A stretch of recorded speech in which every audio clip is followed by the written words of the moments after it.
Gagawin po natin itong hindi manual kasi ito manual. Sakalang ilaw kung iswitch o kaya isaksak. Lalagyan po natin siya ng automatic switch na kapag madilim mag-automatic mag-on at saka kapag maliwanag automatic mag-off.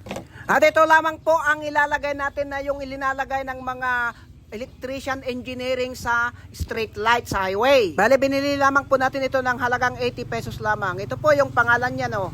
Photo control. Bale, step by step po natin na ituturo kung paano ito i-connection. Bale, ito para po sa tutorial, pinutol ko itong saksakan na to para lang po may paintindi sa inyo. Dahil ito po hindi po itinuturo sa mga hindi professional na mga electrical dahil napakadelikado. Pero hindi po delikado. Ang delikado po kung yung nagtuturo ay nanglilito o magulo magturo. Wala kang maintindihan. Bale, 3 wire. Red, black, at white. At itong black at white, color coding na ano. Ito po ay may i-connect sa saksakan. Ayan, dito natin i-connect ano. Kahit po magbaliktad itong black and white sa saksakan. Walang delikado diyan. Hindi yan masusunog. Oh. Walang problema. O, ganyan na. Balutin lang po natin yung electrical tape yung isang linya para hindi kayo malito. At ipasforward lang po natin yung mga importante lamang po ang ipapakita natin. Dahil dito nalilito yung mga iba dahil yung mga gumagawa ng mga tutorial, aabutin po ng 1 oras. Kaya po yung mga manonood ay tinamad tuloy. O, bali ganyan Ayan, okay na. Pwede nating erektang i-connection ito. Pero para hindi kayo malito, maglagay tayo ng konting extension niya para lang yung mata ninyo hindi makikilo sa connection natin ipapakita dito. Itong pinutol natin ay i-connect natin dito sa isa sa papuntang saksakan. Ayan na.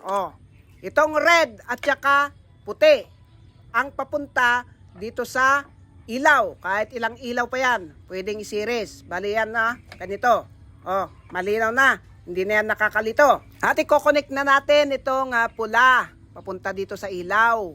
Uulitin ko lang mga kabertod, huwag na huwag ninyo itong gagayahin kung hindi nyo tinapos yung tinuturo natin o yung mga tinuturo ng mga iba. Dahil talagang napakadelikado talaga. Ini-skip mo yung video, tapos tamad kang manood, tapos ginagaya mo na, nag-automatic ka, tapos nagkakasunog-sunog. Nako, sisihin mo pa yung nagtuturo ng tutorial ini-skip mo naman pala yung video niya. Ay wala, talagang delikado kung ganon. Bali, ganyan na po yung connection natin. Malinaw naman po siguro. Hindi na po ito nakalilito. Bali yung pula at saka white papunta po doon sa ilaw. Nakita naman ninyo yung puti ay in-extensionan natin papunta doon sa connection sa ilaw para lang po hindi kayo malito. Balutin lang po natin ng electrical tape baka masagi po natin kung itesting natin. Iwas disgrasya. Bali, ganito lang po yung connection para po di nakakalito. Ulitin lang natin na ipakita. Ayan na. Malinaw na malinaw at testing na po natin na isaksak actual na po ito. Ayan. Po napakadelikado yung mga sinasabi ng mga tamad magturo para sila lang ang tagakabit. Ayan. Nakita ninyo, walang reaksyon. Sinaksak na natin, walang reaksyon. Ayan. Para malinaw, para buo na makita ninyo.